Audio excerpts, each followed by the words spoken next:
Oh, hello, and welcome to Al Dente Rigamortis. I'm Review Cultist. And I'm the gamer in yellow. Every time, it seems so weird not going after Mikey, because Mikey's not here right now. Yes, but we are soldiering on. Because we're here to discuss those internet stories, most creepy and most pasta, and be critically silly doing it. Tonight we have Whack-A-Mole. So, Whack-A-Mole, it's by MakRalston. It's on creepypasta.wiki. You may remember MakRalston as the author of Evergreens in an Endless Autumn. I remember that one. Yeah. I remember you liking that one. I remember. Well, let's find out if we like this one. Starting with our initial rundown, or our initial... starting with our initial recommendations. I'm going to partially recommend this one, but like on the high end of recommendations. Interesting. I'm going to partially recommend this one, but on the high ends. So the same. No. Shut up. I was honestly thinking you're like, I'm going to partially recommend it, but on the low end. I was going to do that for the bit. But I didn't. All right, fair. Well, let's find out why we recommended that way. Starting off with the rundown, featuring Pity. We start with a scene of our narrator, Pity, a crime family hitman burying Arnie, a mole for the cops that he's sniffed and snuffed out. We then get the story leading up to the killing and burying of Arnie, with Pity suspecting Arnie of being a mole and setting up a plan to off him. He uses Arnie's wife as the bait, bringing him out to the fateful ditch where he shoots him in the back of the head without telling him the fate of his own wife, and then buries the man and plants a tulip on the spot.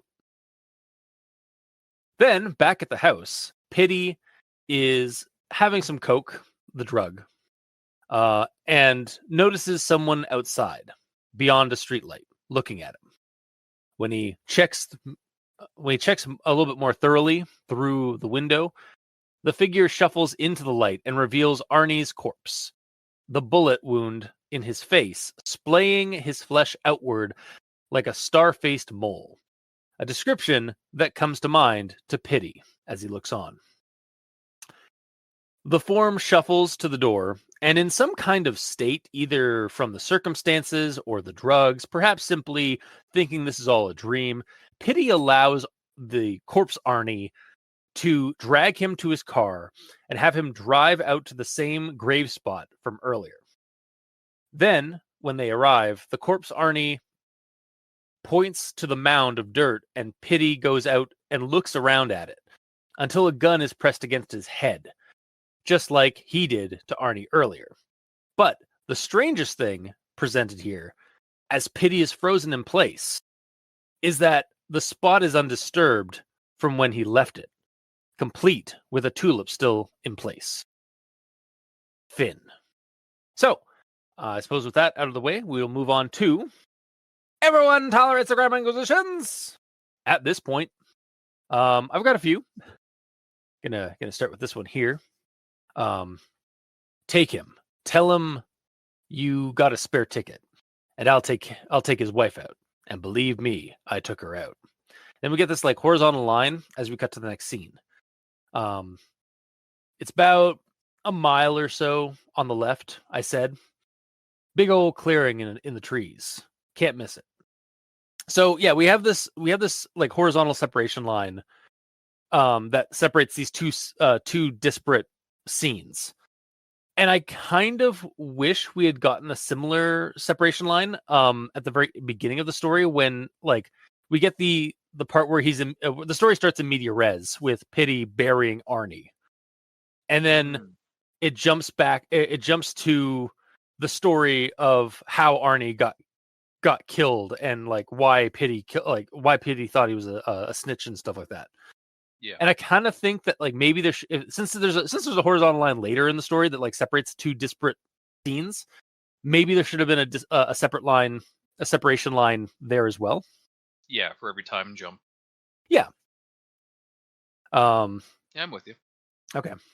Also, I have to ask this: how did you like the in media res moments? It's fine. I love media res. It's my favorite. Did it actually not bug you in this one? No. Okay, interesting. It was fine.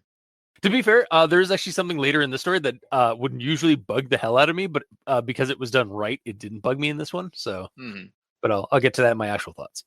He met me in front of the hood, but didn't make eye contact, as instead his eyes widened at the sight of the dirt pile that he thought might have been the resting place of his precious ball and chain. So this one's a simple just error, just like might have been the final resting place of his precious ball and chain. Yep. Like just the two words of just accent. Oh yeah, it's simple, like just an accidental swap. Yep. And on to my final grammar inquisition. It was 2 in the friggin' morning before I finally got tired. Coke will do that, do you? And that's that. Really? Do that to you. And this isn't like, yeah, it's not like an afflection. I don't think this is like an affectation to like. I think it's that like, we'll do that to you. A T there instead of a D. Mm-hmm. Yeah. Although, I mean, like, poor spelling could be an effect of Coke, you know, like, yeah, Coke maybe do that to you. Yeah, it do. Can do that to you. Do. Yeah. But that is the end of my grammar inquisition. So, gamer. Gamer. Gamer. My dad. Let's see. I have an It story. Really? I guess got. somebody had to pick up the pace. So, Yeah. Somebody had to soldier on that burden. So, yeah. And now an It story with the gamer in yellow. Take it away. It was a stupid joke, but at the time, I thought it was funny as hell. And it was Coke, the family's, shall we say, stuff of choice. Stuff we like to jokingly refer to as soda. That prompted Arnie to petition for adoption into our little crew. And I was. And believe me, I took her out. Or at least the alias the pigs told him to use. But he never figured out me. And it was on the subject of games that I remembered that I was about to whack a mole. It was 2 in the friggin' morning before I finally got tired. It was just beyond the yard. It was when he stepped forward into the harsh overhead light that I realized who exactly it was. And though he didn't have eyes anymore, I could tell he was looking straight at me. And thinking about the soda reminded me that what I was seeing could have merely been my imagination, a sick hallucination. But it was when the doorbell finally rang, all too audibly to be in my head, that I realized that it wasn't the drugs. And that wasn't so silly. And then the mole sputtered and gurgled some more. But I did have a good chuckle when I finally noticed the freshly plucked tulip sticking out of his breast pocket. And that damn little tulip is still sticking out of it. Finn. Wow. Yeah. What I was gonna take her out, except it wasn't her, it was a guy, an alias. And Yeah. he was actually, and then his like face split, like, yeah, it's just like, yeah, or then like suddenly he became eyeless. It got really weird. Yeah, it got really like, yeah, it was definitely like a psychological horror or like some kind of like bad trip. Mm-hmm. Yeah. But And that's the kind of things that happen when you use its, ands, or buts, because or at the beginning of the sentences, because there's always better words. yeah, Did and I do it correctly? kind of. Mikey normally does these, but I did it this time to highlight all the sentences in a story that start with words that they probably shouldn't, like its, ands, or buts, because there's always better words to use. Yeah, I should have just let you do the whole bit. It's fine. um, and that's all you have for Grammar Inquisition? Yeah. Okay, then let's move on to actual thoughts. All right, so I'm going to start with this one here, with my actual thoughts. Perhaps I ill-assumed Arnie's mistrust of us. The family, that is. Especially me and Ma and Rocco and Sam, because of our mistrust for him. Mistrust, I might add, that was completely justified and proven. Proven when we discovered that he was a goddamn little mole working for the piggies. It was like we were dealing with the whole friggin' barnyard. I'm telling you, Rocco, I said, stirring some rye into my morning coffee, he's a goddamn mole. I just wanted to highlight that I really like the mob talk and noir feel of the story. Like, I was half tempted to do this entirely in walking, but I don't know if I'd be able to do it. Like, it was like we were walking, we were dealing with the whole friggin' barnyard. I'm telling you, Rocco, I said, stirring some rye into my morning coffee. Goddamn mole.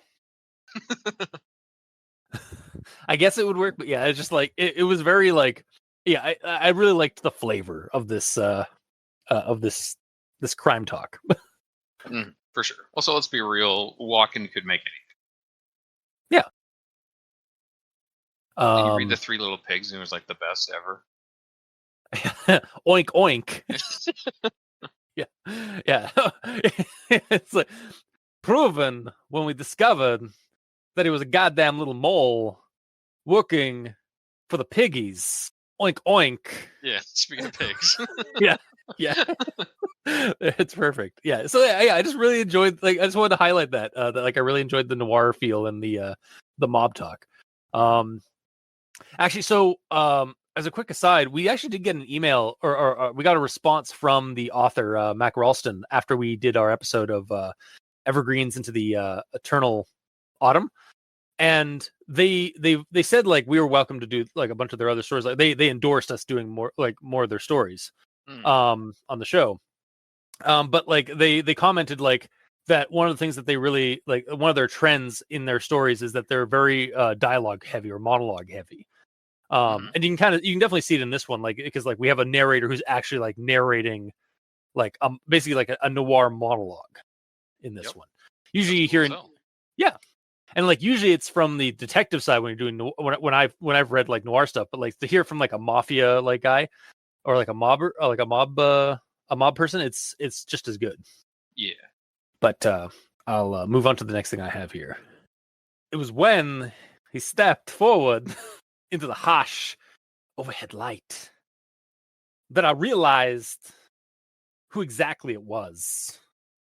Arnie friggin' Reynolds.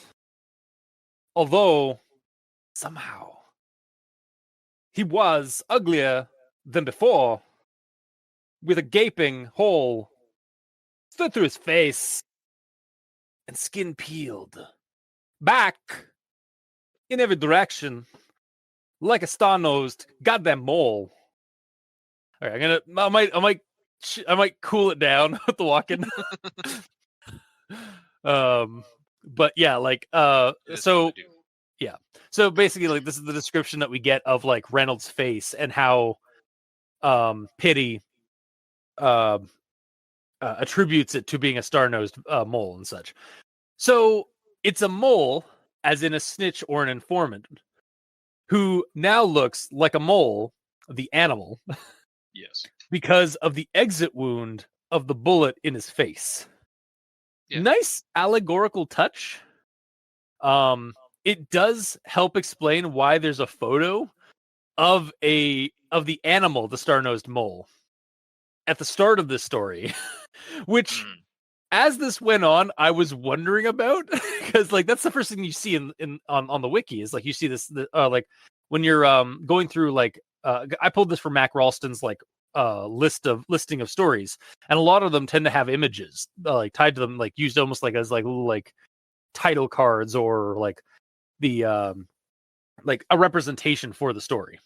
Yeah. And yeah, that image also like the right on like before even scrolling down or anything, the first thing that you take note of, aside from like the title and like the words, is this front view of a star-nosed mole, just like looking at you in the face. Yeah. So yeah, as I was reading the story, I was beginning to wonder, like, is this like I caught on pretty quickly that the mole is representational, like it's like the criminal term for a mole. But like with the photo, I expected Arnie to like end up transforming into a mole monster, which he too. kind of did.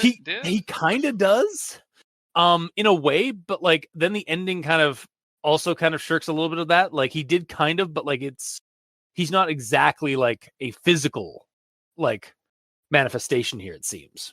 Yeah.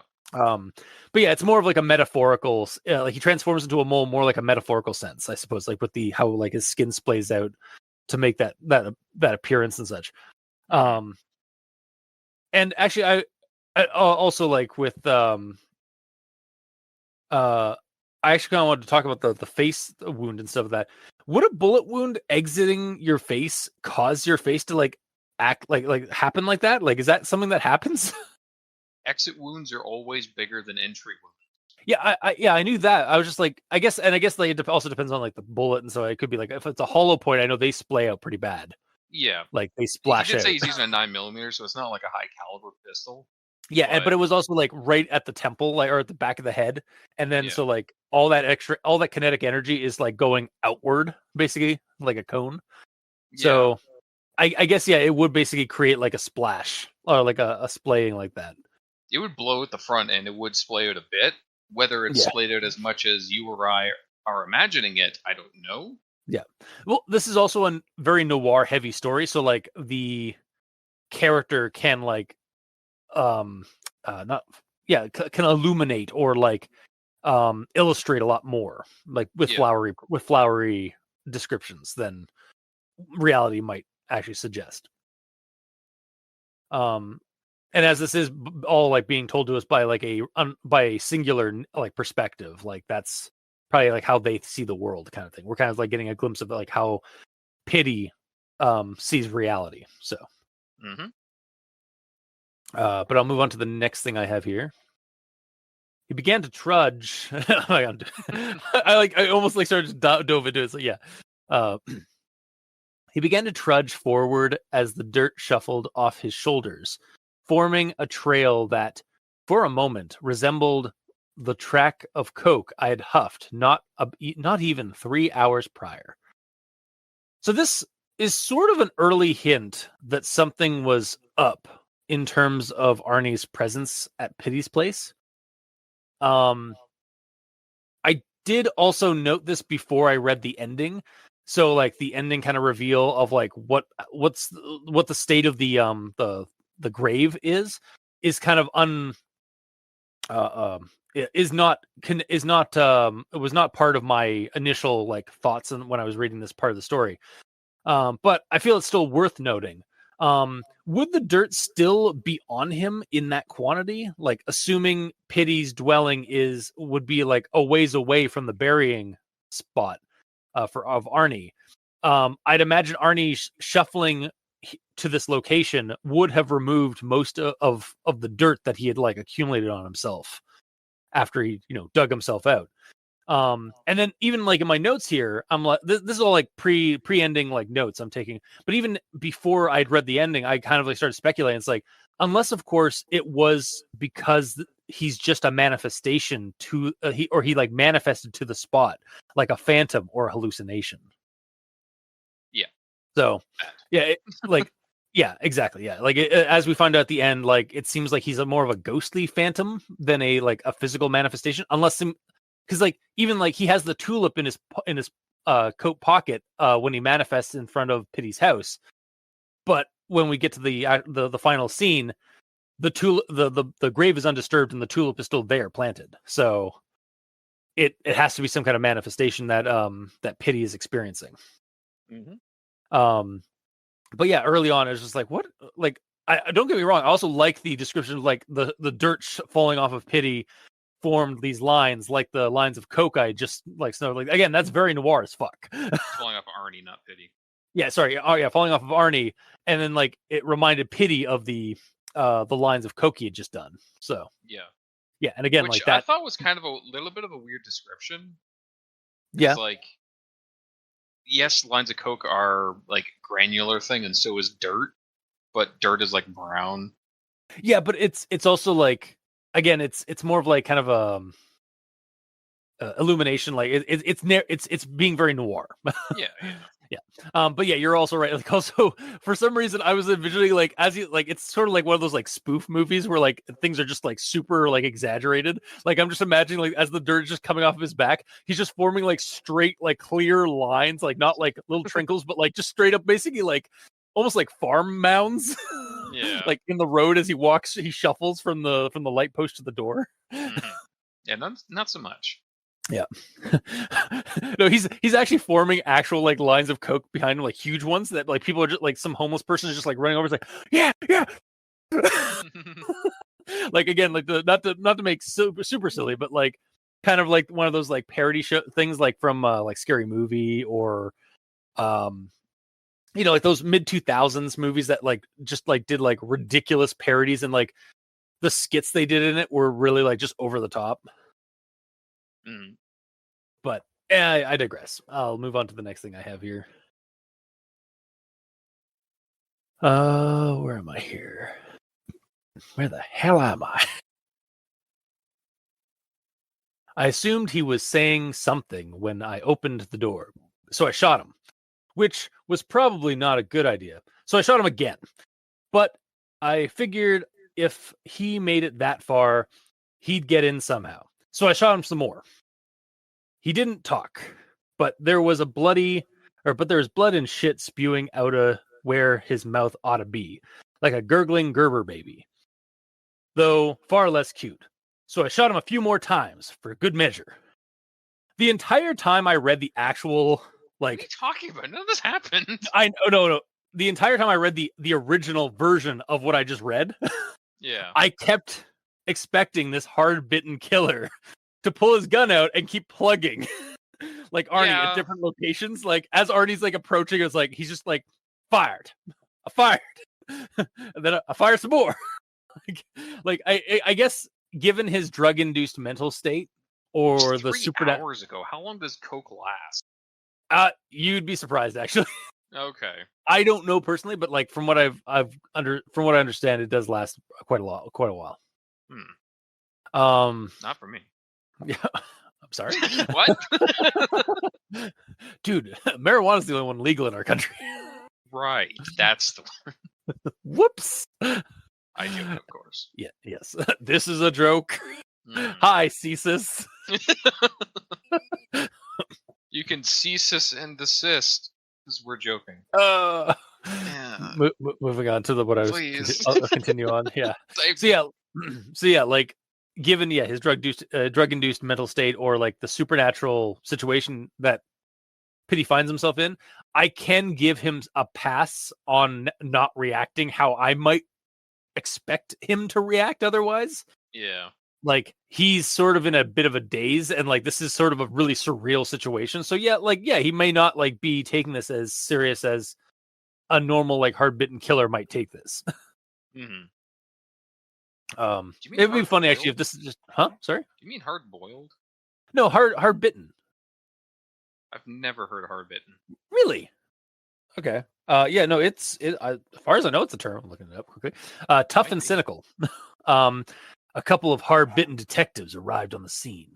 Like that's what's hard-boiled.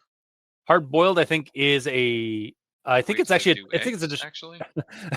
I think it's actually a description for like a detective story. Yeah, but the thing that you just I know. read said detective. Like, is it the So same here, thing? Are they it, interchangeable? they're pretty well because like a hard boiled is is basically another word for like someone who is tough and does not show much emotion. So somebody who is so hard bitten is somebody who is tough and cynical, whereas hard boiled is somebody who is tough and emotionless, or tough Okay, and doesn't show emotion. I see. So there's a slight We're learning. difference to it. Yeah, yeah. It's a noir term. It's a very noir term. So Yes. um, but yeah, so yeah, just like that whole like thing is like I just imagining the, like how this like killer wasn't reacting, but again, like the basically it seems like the story he was just like going through a really bad trip, Mm-hmm. like for as a result of the coke. So The soda. yeah, sorry, certainly not crack. I like that they made that joke of like calling it soda. Yeah, because it's a very crime thing to do, like a criminal thing to do to like use aliases or use something that like I'm not saying the actual what we're actually is. I'm using a euphemism so that I can't be incriminated.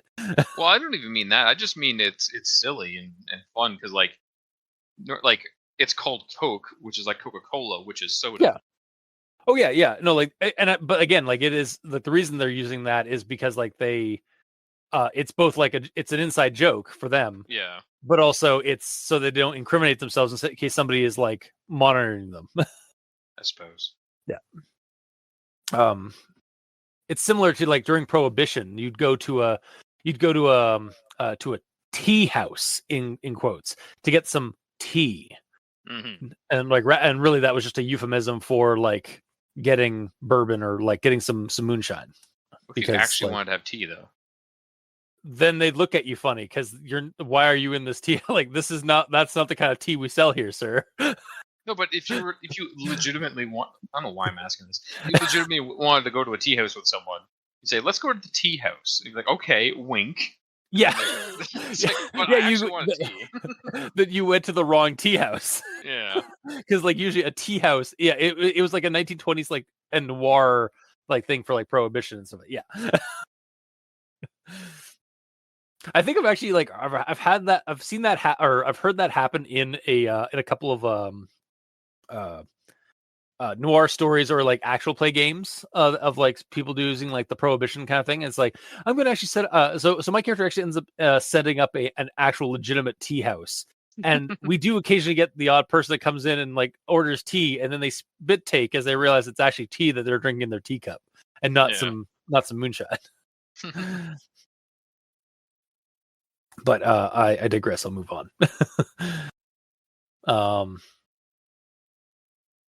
He just kept pointing, no expression to be read with no expression to be read within the hole through his head. I turned to face the pile and began sifting through the tall dead grass surrounding the tiny hill with my eyes until the cold hard steel silencer of a 9mm pressed against my temple. I froze. I I'm am gonna let you frozen. finish. I'm gonna let you finish real quick. I forgot to have this as one of my grammar things. You bastard. This section here, I feel like it should mention that he's looking with his eyes first, because it says like Oh yeah. he's searching through the long grass and all that, and it goes on for like a long sentence to the point that I thought he was physically like in the grass with his hands, looking, trying to find something. And then at the end, it's like with his eyes. It's like, oh, Yeah, great. you know what? I actually kind of agree with that because, like, I also had the same visual of him, like, like on his hands and knees looking through the grass, and then it's like, What is he doing? oh, with my eyes until my eyes. Oh, it's like it's sort of like almost felt like an afterthought. It's like no, that needs to be moved to like a different spot in like ahead in the sentence. Yeah. Yeah, I can get I behind that. searched through the brush with my eyes as I blah, blah, blah, blah, blah, blah. Yeah. Yeah. But yeah, and then we get until the cold, hard steel silencer of the 9mm pressed against my temple. I froze. I am frozen. Let it go. Let it go. No, that's not where I'm at. Not just because there's a gun against my head, but because that mound of dirt is undisturbed, and that damn little tulip is still sticking out of it. So first thing, yeah, is Arnie a ghost? Or is this all actually some weird delusion in the mind of Pity? It did hint earlier with his conversation with Rocco that perhaps Pity does have a guilty conscience deep down. Maybe this time around, part of his mind mingled with the drugs in his system and had him drive out to the site of the dirty deed because this one got to him in some way. And even the gun to his head is actually all in his head. Like he's actually just like having, again, like I've kind of stated earlier, it seems like he's having a bad trip. Maybe this is like depending on how fucked up he is, he could be putting his own gun to his head. That's true. Yeah, that's exactly it. Like again, like it could all be like this is like the one like the drugs, like maybe between the drugs, or even like he is a hard bitten killer. He's a hard boiled killer, whatever. Maybe this time around, like a crack of like of a guilty conscience kind of like seeped out and is like playing on it. What? Soda, please. Yeah. What? It's not. They don't call it crack. They call it soda. I hate you. But yes, I slipped out of the soda and fizzed out of the soda, and has like finally like kind of like gotten to him, because even like when he's talking to, like he presumably did something bad to Arnie's wife, and maybe but didn't. maybe he didn't, maybe he did, and then even like when it's like, is this a game to you? And then he like actually like thought on like, oh, is like, is this a game? It's like, oh yeah, like whack-a-mole. So it's like he was already kind of introspective right before he killed Arnie.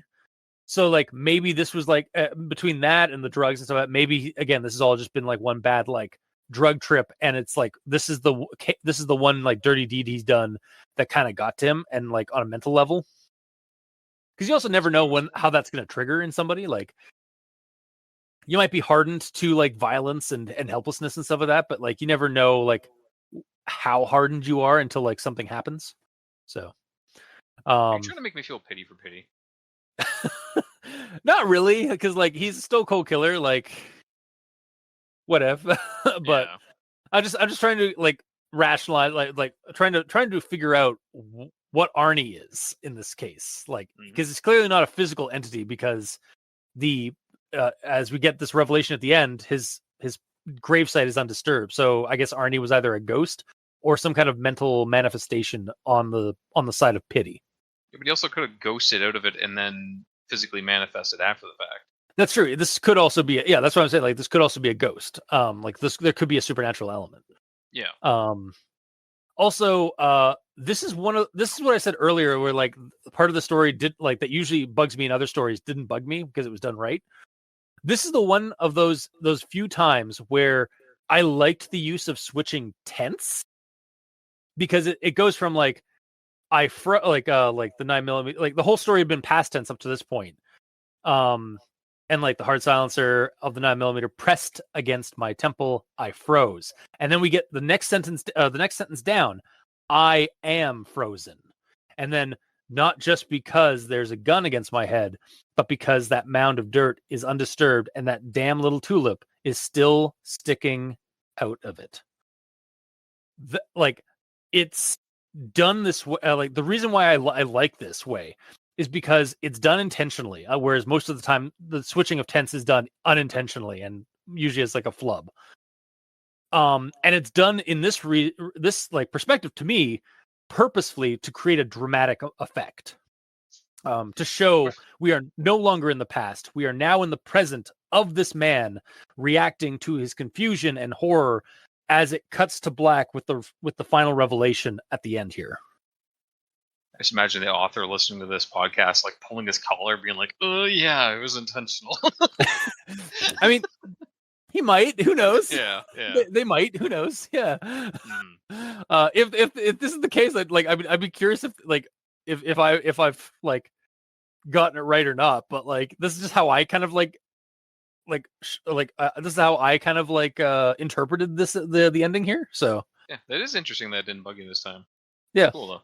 Well, and it's also like it's interesting. Like the story like does a bunch of things that usually irk us in other stories. Like media res. Like there was constant. There's like at least 2 instances of media res in the story, and it didn't bug you at all. And then Not really. like my tense talk was an anti-tense talk. Mm-hmm. So Story's changing us. My God. Or it's just actually good writing. Maybe this is what happens when Mikey's not around. Yeah. Yeah, Mikey would try and find a way to mundanify all this, and it's like, yeah. Just knowing that he's going to be on the recording makes us read the story differently. Maybe. But yeah, that's the end of my actual thoughts.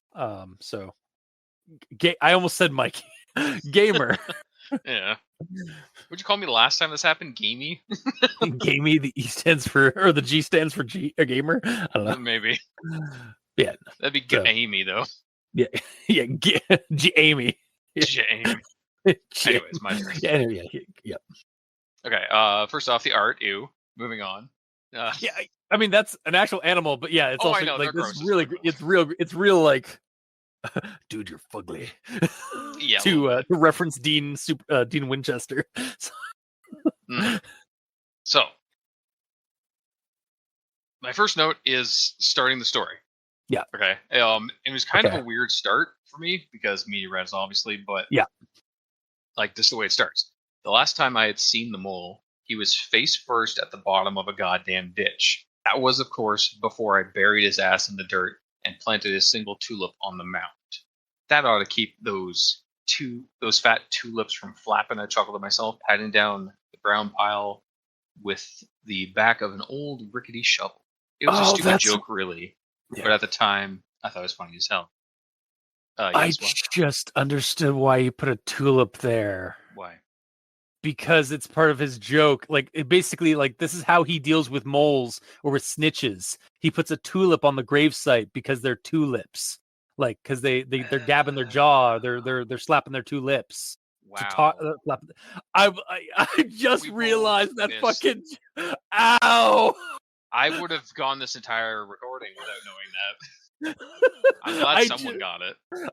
It took you to reread the story aloud to me. For me to realize that. It's like, that's why there's a fucking tulip. God, I am so dumb. That's so good. It is. It's so really good. Like that's really good as like, but it's not like a calling card or anything, but it's basically like it's effectively like the character's like it's something that I could see this character doing that to snitches. Snitches get ditches and tulips.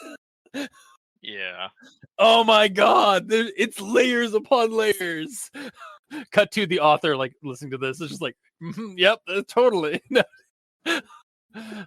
Honestly, I really hope this was intentional like this, because like this is like chef's kiss, layers upon layers. It took us rereading the story like twice now to figure that out. Just that part, but yes. Yeah, to figure that like parts of the story. Yeah. Yes. God. Okay, sorry. Clean as day or bright as day. Clear as bright. Day. Yeah. Clear as day. Yeah. But yeah, see your actual comment though on the quote. Oh yeah, right. It's basically like starting the story like that. I was like, what even is this intro? Like whoever this mayor is, because they didn't have a name at that point. Yeah, he just kind of seems like an asshole who kills animals for no good reason. I honestly thought the same thing. Like because the mole, the image of the actual animal mole, I thought it was a literal mole. Yeah, because there's a picture of one right there. Right? I was like, okay, we're following an animal killer. Great. Yeah. I hate it. Yeah, love it. Love to see it. Or not. Yeah. Either way, we'll move on. Yeah. Because Arnie Reynolds was a goddamn mole. A pretty bad one at that, but a mole nonetheless. I was surprised at how terrible he was at it. Really, I was. I mean, of all people, I thought he would have been the last person on Earth that Arnie would have left his dear old wife alone with. And I was the last person. So, at this point, I'm like, what the fuck's going on here? Because, like, the way that Nair has been referring to this mole the whole time as a creature, yeah, I know. A wife, it's really weird. Honestly, the first part of the story, I was kind of like my mental image, like my mental theater of this movie was Mr. Toad and the Mole, or like it was like basically like the little like those like little like stop motion animations of like little animal people with like like human costumes on and such. Yeah, but like at this point, I'm starting to view this honestly, and for realsies, as a Disney cartoon Yeah, with all that the too. characters as anthropomorphic cartoon animals. Yeah, like in the vein of like the Robin Hood movies, like where or like Yeah, Zootopia. 100%. Oh, honestly, this could honestly be like a like a dark story in Zootopia, like legitimately. Pretty much. Spoilers. That's what I viewed the rest of the story Oh, I as mean, a it's. cartoon with anthropomorphic characters. I mean, I still don't hate that. I mean, like I know. it works. It like, what is the story? Like, it's we're wrong, but we don't hate it. What we would complain about in other stories, we're not going to complain about in this one. Yeah, What is this story has done to us? I don't know. And like, I know that's not the intent No, to yeah, make the horror story in a Disney-esque theme, but if it was, I wouldn't hate it. Basically. no, absolutely not. Like, again, like this could add a few little bits at the top and like the bottom. This could honestly be. This might even be able to be like a lost episode or a lost episode like short set in Zootopia that somebody found. Mm-hmm. For sure.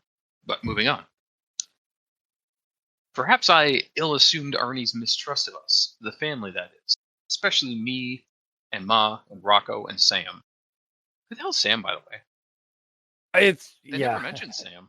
Sam is just like just another guy. Doesn't matter. Either way. Yeah, just another guy part of just like basically like that's like the core group of the mob family. So I just mentioned that because like I write down everyone's name trying to figure out who they are, and I did not write down Sam because I didn't show up again.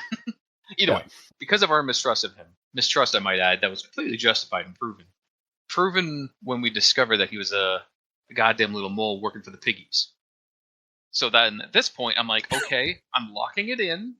This is a 100% quote-unquote confirmation that Arnie is a cartoon mole who is literally a mole in this criminal organization who is working for the police who are entirely made up of cartoon pigs. This is fantastic. So good. And I guess at this point, that would make the criminals all weasels, probably? Like a la Conker's Bad Fur Day? Or, yeah. So God, and now, it like I don't hate this at all. Like this is like not like ruining the story at all for me. Because like, if it did stay like this the whole time, it seems like it would be silly, a la like freaking DK mode from years ago that I. Oh yeah, from the the Harbinger experiment. Yeah, where they had huge heads and long arms, and I attributed it to DK mode from. And you thought that was super silly, whereas I actually thought that was kind of creepy. But yeah. Yes, but with this, like, normally when you see cartoons, they're just cartoons, and you know they're fine. But if you see one with its face blown out and bleeding and shit, it's a different kind of horror that you don't see. Because it's we see like body horror from humans hell of a lot more. Yeah, as, like, no, 100%. horror movies. Like I think what you're tapping into is like basically what everyone tries to tap into with a lost episode. Yeah. Like genre, like where they try, because like that is what people are trying to invoke in a lost episode creepypasta is take this thing that was usually like not creepy or like horrifying or horrific or anything like that, like a child's cartoon like Snow White and the Seven Dwarfs or Mickey Mouse or Zootopia, and then throw that into something dark and twisted, like a fucking crime family noir like killing. And that's something people do in real life, like not even just outside of creepypastas. Some people do try to make like edgy cartoons that are like, it's like the Happy Tree Friends. Yes. Or like cartoons that are like, oh, like the art style is very cutesy and like very trying to emulate like Warner Brothers cartoons or like the Looney Tunes or like Disney cartoons, but then like the story that's being told is very dark and serious. Mm-hmm. So it's that kind of like vibe, and like that is what they're trying to invoke in lost episodes. And we sort of like have like imprinted on this story, this version is what I'm kind of gathering from our little conversation here. Yeah. and I'm for it, honestly. But So yeah, and then that was the first quote unquote confirmation, and then I fully leaned into it on this next one because it says the other day, me and Sam. Well, they do say Sam again. We're having some soda, and Rocco says, "So I'm getting there." Arnie comes in and he starts talking to the both of us, and you know what he says? What he calls it crack. So then when I read that, I'm like, okay, this entire time Arnie is a mole. He's an animal because the whole time it's only been referred. Arnie has only been referenced as a mole, as that word mole, which I assumed was animal incorrectly. yeah, So then when he says he starts talking, then I'm like, okay, he's absolutely a cartoon character now, and so are all of us. Like that is the one that locked it in as okay, it's cartoon. We're doing this because he's saying words. Because the whole time they could have been humans, and this could have been an actual physical mole. Because even though he has a full name, like technically your dog has your last name. Yeah. Right. So Lucy Cultist. Yeah. Yeah. Yeah. Sorry, Lucy Cultiste. Cultiste, yes. It must be Italian. Indeed. Mm-hmm. But yeah, because I'm really like leaning heavy into the Zootopia thing. It's like, yeah, Zootopia has like the characters have like last names and so like her Judy Hopps is like the main character's name or something like that. So like yeah, like they all like they have names. Like they have names and they have family names and like surnames and stuff because they are people for all intents and purposes they're just animals that are being put into the role of people. Mm-hmm. Yeah, AKA furries. But moving on, furries or like again Disney cartoons or like basically like anthropomorphic cartoons. Yeah. Yep. The next one is connective tissues time? Oh Question no. mark. Just that it's interesting that this is an organized crime related story, and like I've been playing the hell out of Payday 2 lately, which is all organized crime. And my most recent character that I made for a tabletop RPG I'm playing is an ex-con. Yeah, that's true. There's yeah, a lot of criminality going on lately for me. Yeah. I've been watching a lot of like westerns with like bank robberies and shit. So you've been watching? Yeah, you've been checking out a lot of like not noir adjacent stuff. Yeah. Not the noir part, but the crime part. Yeah. Yeah, more of the crime stuff. Yeah. Mm-hmm.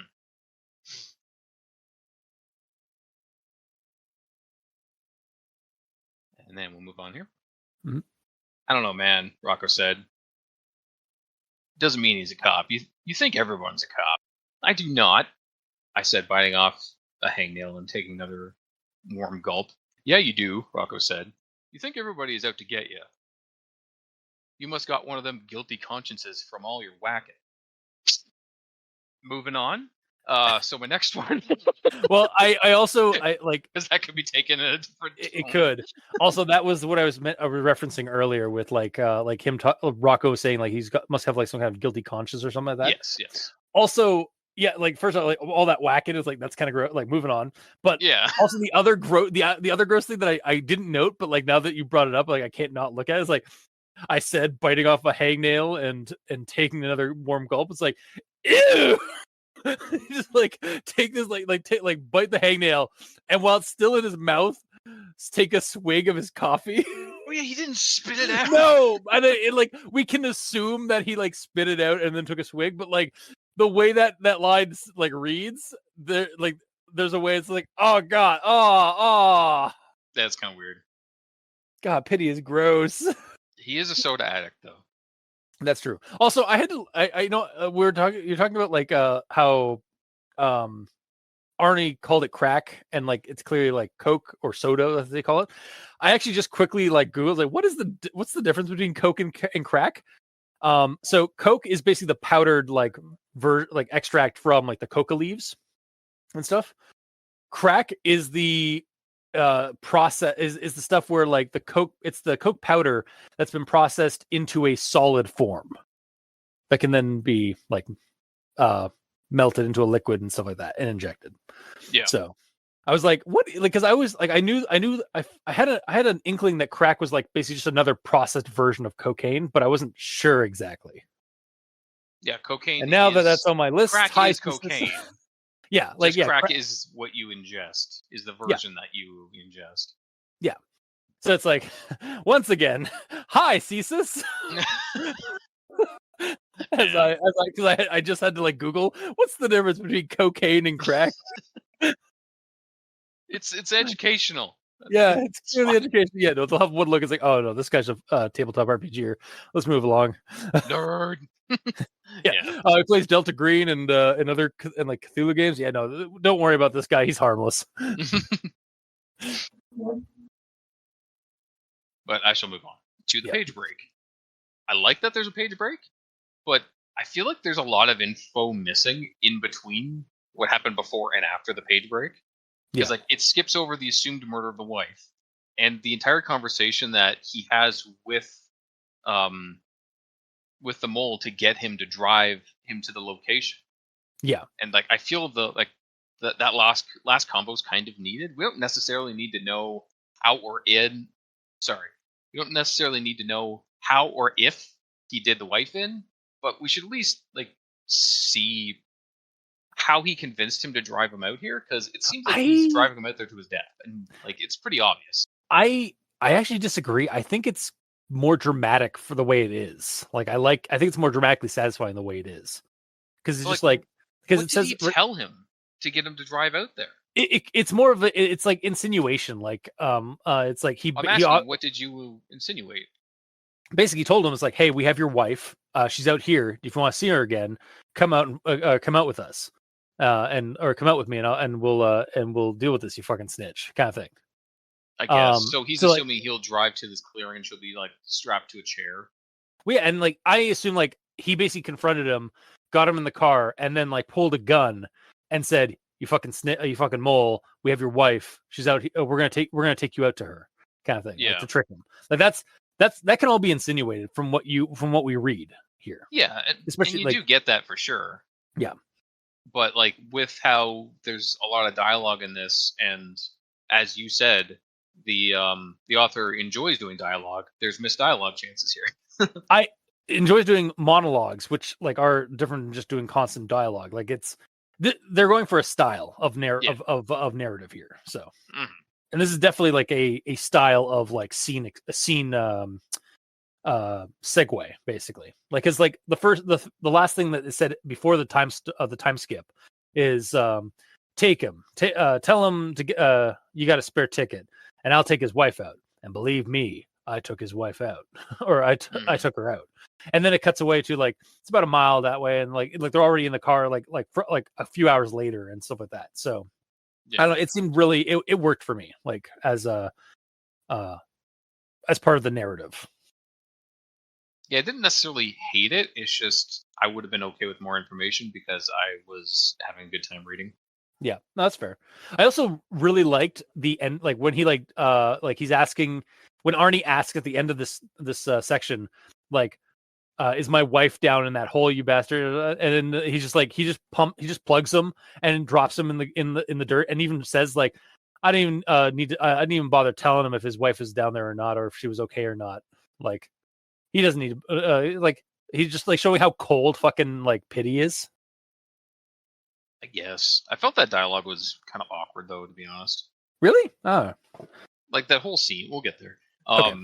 Either way, moving on. Yeah. So this next quote. You know what the funny part is, Arnie? I asked. The man shook his head, his eyes still focused on the road. Okay. At this point, I'm like, okay, maybe they're supposed to be humans, because it finally says the man shook his head. There has been no reference to any human or not humanoid, any. I guess humanoid technically. anthropomorphic. Yeah. There's been no reference to them being human beings until that point where the man shook his head. So after the page break, I mean, man could also just be like the male, like an analog for like the male equivalent of. It doesn't necessarily need to be like human. I'm like, I'm trying to stitch together these ripping tears in your dreams or in your vision. I don't know, man. Yeah. Well, I don't know, man. Like it's also a slang. It's like I don't know, man. Like Yeah, but like that. it's slang for The us because man. we are humans.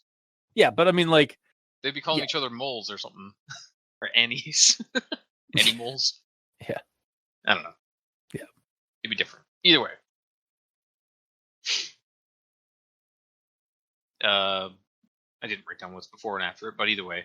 He says, I throatly laughed and coughed and nodded at old Arnie. All at the same time? It seems like a bit much. Like there's just a lot going on. It's almost like he's biting off a hangnail and eating it and drinking at the same time. Oh God. There's a lot of simultaneous motions happening. Yeah.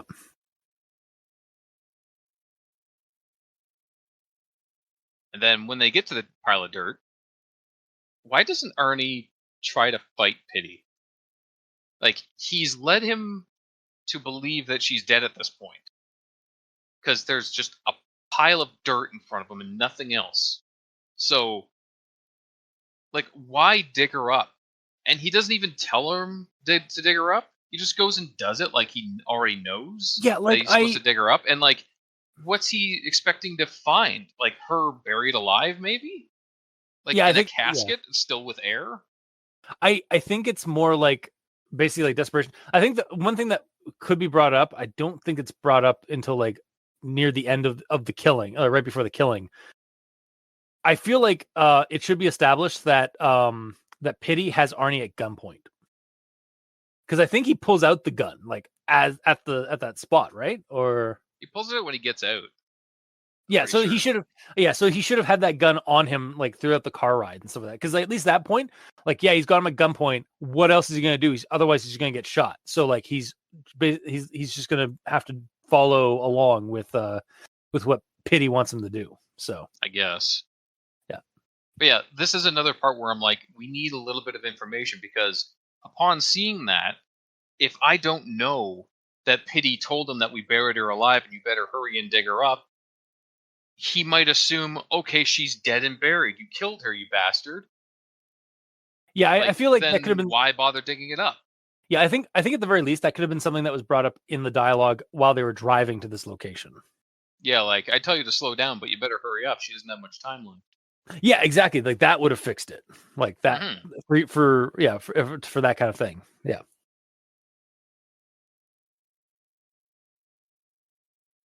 Because he does say like if she's hurt or something like that, like you better not hurt her or whatever. So I don't know. Yeah. I just feel like at that point he should have tried fighting. Because if honestly, when he screeched to a halt, like during like the last bit of the car ride, I thought like he was going to try and like swerve the car and like yeah, but he doesn't. He just swerves and stops at the spot. Or he just stops, like he just brakes heavy and like at the spot, and it's like okay, so I guess nope. I guess they're just there. Okay. Yep. I mean, some people are like that. Like some people won't fight back. So like, if they know that they can't, if they don't think they can do it, like they will just like kind of freeze up and not take a chance. So I guess, but at this point, the dude is a murderer, and you know he's a murderer. He's driven you out to the middle of nowhere, where there's a big pile of dirt in front of you, and he wants you to dig it up with no real reason. So he's clearly asking you to dig your own grave. Like I saw that coming a mile away. Oh yeah, no, that's definitely something that's insinuated in the story. Like like if you're reading between, like as you're reading the story, like you can just infer like that's something that was probably brought up earlier, or like that both characters know but they haven't said. Mm-hmm. Like again, it's very this is very noir. Like this is the stuff noir is like is a lot of the time in noir. It's a lot is not said but is inferred, just like in between the lines. I almost would have liked it better if like he's like standing in front of Arnie's standing in front of the pile of dirt with the shovel in his hand. He just like drops the shovel. He's like, you know what? You dig my grave. I'm not doing it for you. And then he's like, already did. Bang. Well, no, because he's like, all right, shoots him, kills him, and then he has to start digging up that hole. Well, no, he'd already like. No, sorry. He got to the when he got to the clearing, there was a pile of dirt there. As if there was a buried body there. I thought he had to shovel it out. That's why he had a shovel. And he asked him to start shoveling.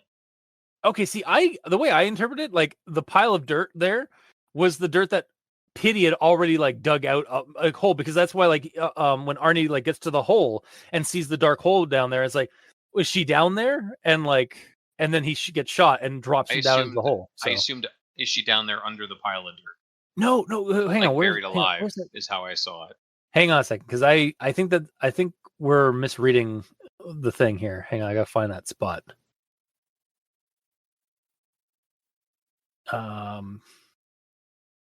Oh, also Pity's name like is stands for Pitmaster, and it's like, oh, that's nice, like a nice little touch, because he's like, oh, he's digging pits. But no, It's also a pitmaster is also that's not the direct reference. I think a no, it pitmaster isn't. is No. someone who like who smokes meats, and he's really good at smoking enemies, like Yeah, smoking here, the bad guys, killing them. yeah. So here it is. Blah, blah, blah.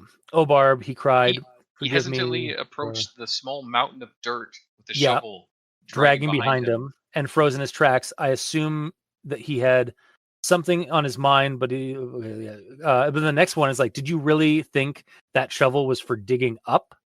I smirked, shaking my head in obvious no. He turned from me to face the hole that lay just beyond the mound. It Oh was yeah. deep, a good 7 or 10 feet, which was a hell of a dig, which was hell to dig. But the look on his face told me my efforts were well worth the trouble. So yeah, he'd already dug the hole. Okay, I misread that as there Yeah. was another time jump in here Oh, okay. where he got him to dig for a while, and then he's looking at the hole in the ground. Yeah. I But don't know. yeah. So I misread it. You're right. Okay. But yeah, I'm not trying to like be like, I hope I'm not coming across like smug, but like I think I just assumed that you'd like you might have missed something there, because like what you were saying was not registering from what I had read. Oh, I know. Like I Yeah. said, I Yep. misread it. I saw it as they drove up to a buried body. Gotcha. There, Yeah. and you Yeah. have to dig it up. Yep.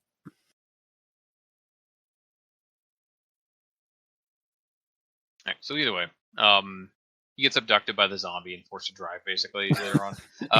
Yeah. And the quote is, "Turned the key as he eyelessly watched from the passenger seat, blood and shit leaking all over the leather. I just cleaned that, damn it," I said, rolling my eyes. He's taking this remarkably well, especially Yeah. since he just quote unquote proved to himself that this isn't a dream, and he's just rolling with it. Like, there's not a single moment where he's rolling sand. You know, Yeah. he just passed it immediately. Or like right after like he said, he rolls his eyes and stuff like that. It's like the sign read 55. I was doing 100, and then the mole sputtered and gurgled some more. What? I snapped. I didn't say anything. He kept burbling and reaching out for me. I shuddered at myself in the window or in the mirror. It's Yeah, like, and that's the point where like he stops and put his fucking seatbelt on because that's yeah, what the mole was telling him to do, which is just kind of silly. well, again, it's not, there's a fine line between silly and surreal. Like it's very like the characters being very cavalier on this macabre situation. So I guess. yeah.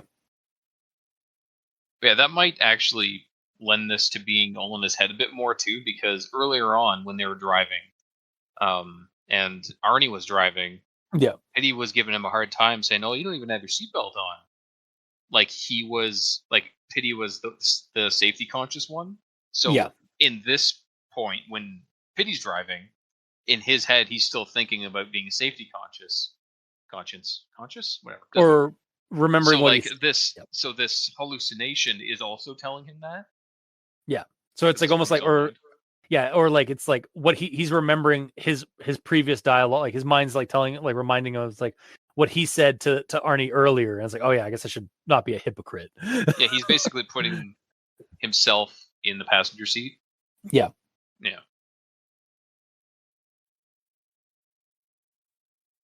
And then we get to the ending, and he gets taken back to the murder site, and it's undisturbed and all that. Then who was Mole? Is how I saw that. Yeah. For reals though, like, did some other hitman grab him, and Pity was just like a hallucinating the dead mole man over top of him, and like he's just being killed by some other mundanely killed by some other guy, or it's all a dream, like, or if it's all as in head. Yeah, I honestly think it could go like it leaves it open as like because it's like that revelation that the author was going for is like that's like, wait, the grave's undisturbed and the tool's here, but who was? And then like there's the silencer at his head. Yeah. And then but yeah, who was mole, like who? But yeah, because like it could either be like this is all like a delusion and he's being like taken out by like Sam or Rocco or something maybe, or it is a ghost of Arnie that is like pulling him back to the grave because of like almost like a karmic reason, or like almost like a revenant kind of thing. Or again, like we said earlier, it's all in his head, and he's actually even put the gun to his own gun to his head, because in his coke-addled state. Yeah. Yeah. But yeah, that's all I got for now. Okay. Well, I suppose we'll move on to final thoughts then. Yeah, so I'm gonna partially recommend this, but on the high end, it needs there's a few corrections grammatically. But I did enjoy. I almost want to just fully recommend it, honestly. Because like the grammar's not that bad. Like rereading it, or like readdressing that like those notes and stuff like that. And I do really enjoy both like the story as it is, and also our take that it's just a lost episode of Zootopia. Yeah. I mean, so grammar-wise, there was like a lot of front its and front butts and stuff, and all the ones I grabbed were not in dialogue. There were 5 or 6 more in dialogue. But like those never bug me, honestly, if I'm being honest. Like, yes. So like those aren't the ones that like would cause me to like not recommend this fully. So I know. I'm just saying the ones I mentioned are not dialogue. So that amount is the amount in the actual normal writing. Yeah, and the ones that I brought up were like few and far between. Like there's only I only had like a handful of errors that could easily be fixed. So I'd honestly give this one a full recommendation. Thinking back on it, like as part of this like discussion, because I really did enjoy the noir vibe, and like it's just a nice short karmic ghost story in a way. Like Ghost could be, and the ghost story could be like both like it's an actual ghost, or like ghost as in like it's a hallucination or it's a manifestation of the man's mind kind of ghost. Like he's being haunted by the ghost of his dark deed that he did, or his cold deed. So yeah, I'm gonna actually give this a full recommendation. There you go. Right. That's my turn. yeah. And the gamer's like, yeah. It's just like, all right, there you go. And I'm gonna, you know what? I'm gonna not recommend it at all. Because turns out I hated it. No. Yeah. I'm gonna stay around a maybe probably because, like, after reading it and sitting down, I'm like, wow, Disney went dark with this one. Bold choice. Because I love that. I don't want you to shake that. I absolutely love that. I feel like the story just needed like a few tweaks at the beginning and the end to give us a lost episode of fucking Zootopia, and I'm for that. I love, especially because like this story like seemed like, again, from what we've both read it as like it's all the problems we usually have with stories that try to do the things that this story does, we don't have problems with. And it even like, if it was just like tweaked a little bit to be a lost episode, it would be a really good lost episode of a Zootopia thing. You just need to find the right balance of like how to make this a lost episode, like where'd it come from and stuff like that. But pretty much. Yeah. But yeah, like all that being said, seeing them as cartoon animals the whole time was different. But not in a bad way. Yeah. But like with the heavy focus on all the animal references early on and like the image up front, I think a little bit of clarification about them not actually being animals should be put up a little bit earlier to help out a lot with that, because it's not intended. Shocking, but it's not intended it's for them to be cartoons. Yeah, I think the situation also is like a lot of gang and like mafia terminology and slang is very animal focused. Yes, like mole, there's so much piggies. of it with no reference to any human physical characteristics at all. Except for that one where it's like, let the Beady man. eyes. Hey, Yeah. animals have eyes too. Yeah. Okay. There's nothing specific to humans, like saying the color of someone's hair. That guy's bald, Yeah. anything to give some clarification that they're human. Which is Sure. weird that I have to ask for that. Yeah, but okay, fair enough. Because for me, like, it took till after the page break to get any sort of clarification that it could be humans, which was weird. Yeah, like I'll give it to you because like early on, because of the mole picture, because of that photo, honestly, that was like the real like big like kind of primer for me that like the first couple of like sentences, I was like, why is this guy being so mean to a mole? Like, Yeah. And and like, then I it kept, can't I was look like, away from it either because yeah. it's right there and it's huge and staring me in the Well, face.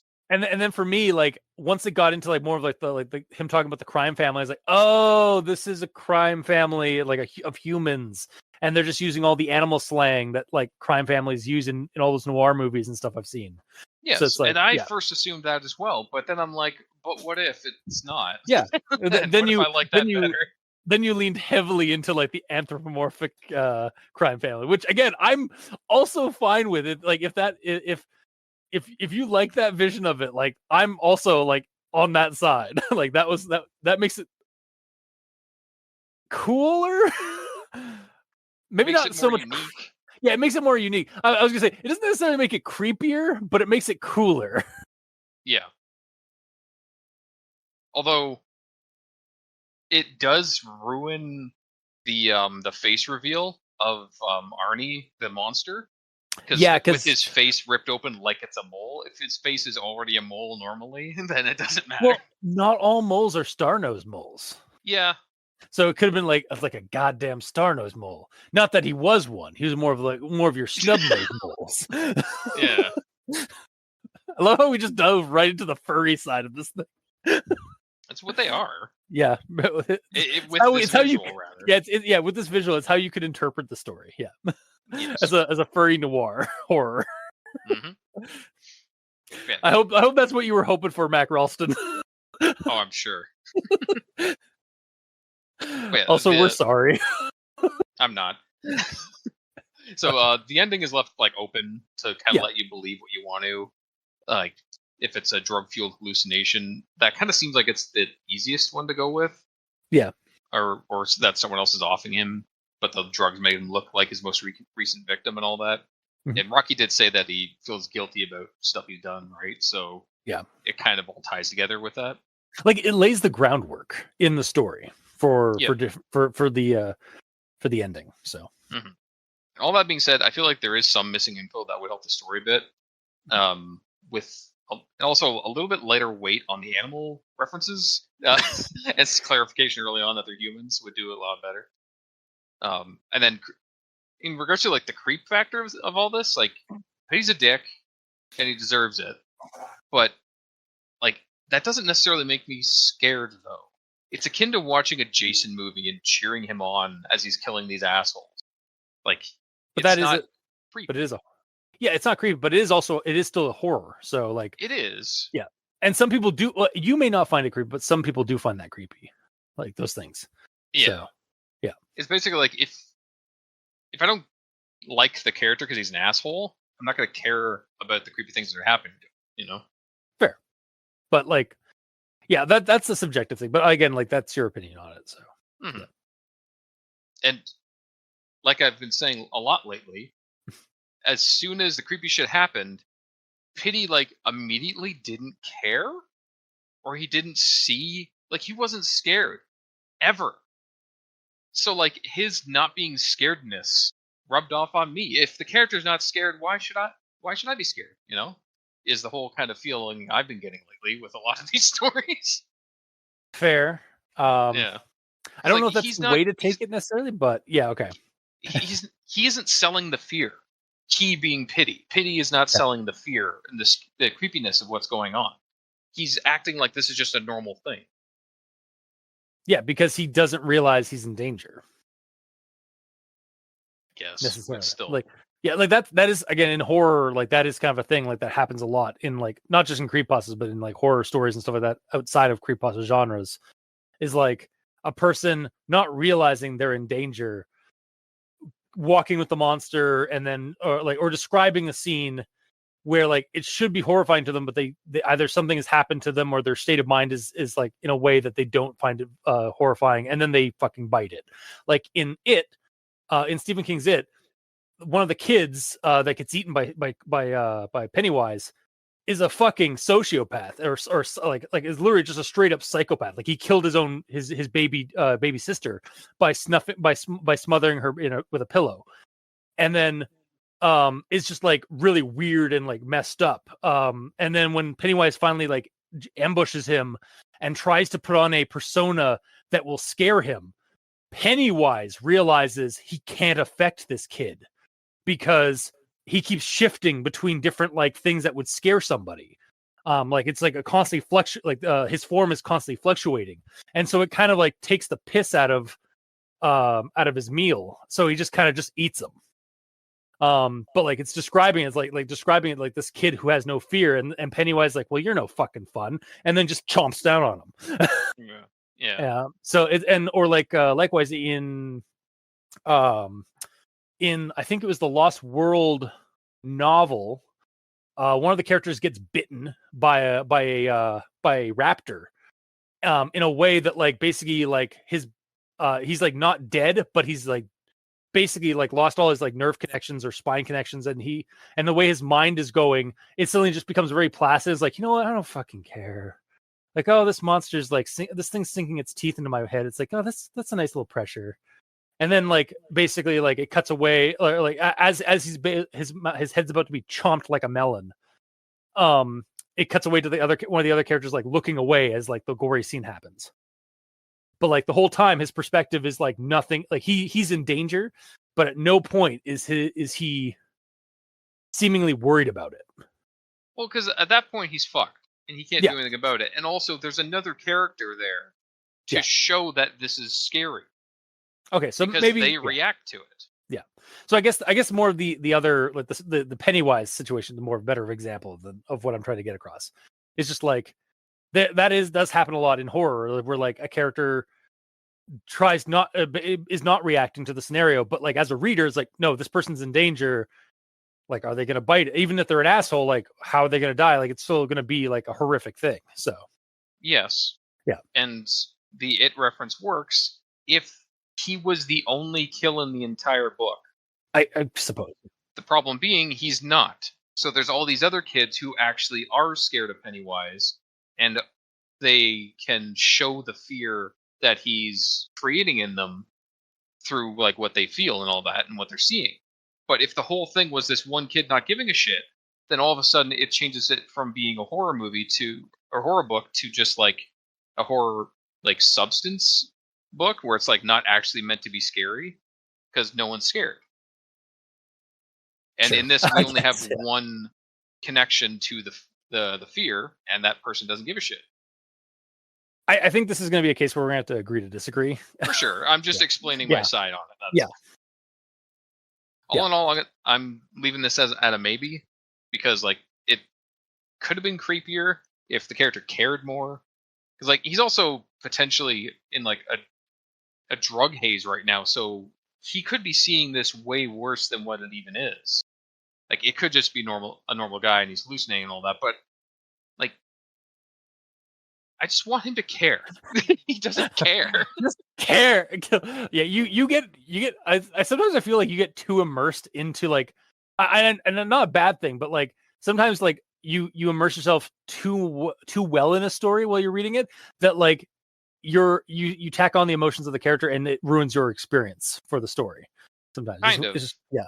I try to not get like, well, I mean, yeah, whoever Nair is, I try to connect with them, even if it's an asshole like Pity, because like I'm seeing the world through his eyes, so I need to see the world through his eyes and experience what he's experiencing. Yeah, but if he's not experiencing fear, I'm not going to be scared. I also, just as a quick like one last thing, I kind of wish like, or what would be awesome, like last bit of thing of the story after like it's like as Chuck Arnie's twin brother kills Pity. Like that's the last bit because it like reveals that like it was actually Chuck going to avenge Arnie, and because Pity was in a drug-fueled state, that he thought it was Arnie talking to him the whole time as like the corpse. I guess. I don't know. I just thought that might be an interesting like. I kind of hate that. All right, fine. I like that it's up in the air a little bit. Then why are you complaining? No. I'm saying it could be better. Okay, fine. That's fair. Yeah. I liked the story, but there are things that bug me one way or another. There's ways that I can see the story being improved, both grammatically and making them humans intentionally. And adding scariness to it. Okay. Overall, partial recommendation. All right. So a full recommendation and a partial recommendation. Yes. But that'll be this week's episode. If you like what you heard, or if you didn't, leave us a comment in the comment section below where this gets posted. We're both on Twitter. I almost said we're all on Twitter. We're both on Twitter. The Gamer in Yellow is at the Gamer in Yellow, but without that W at the end because his name is very long. Yeah. And I'm at Review Cultist. I'm also on Blue Sky at Review Cultist, so you can check us. So you can check me out there. Also, if you'd like to send us emails, you can go to aldenterigamortis@gmail.com. That's ALDENTERIGAMORTIS@gmail.com. Where you can also leave us suggestions for other creepypastas, SCPs, spooky things. You creep it, we'll peep it. Yeah! And if you'd like to help support our show financially, you can go to Patreon.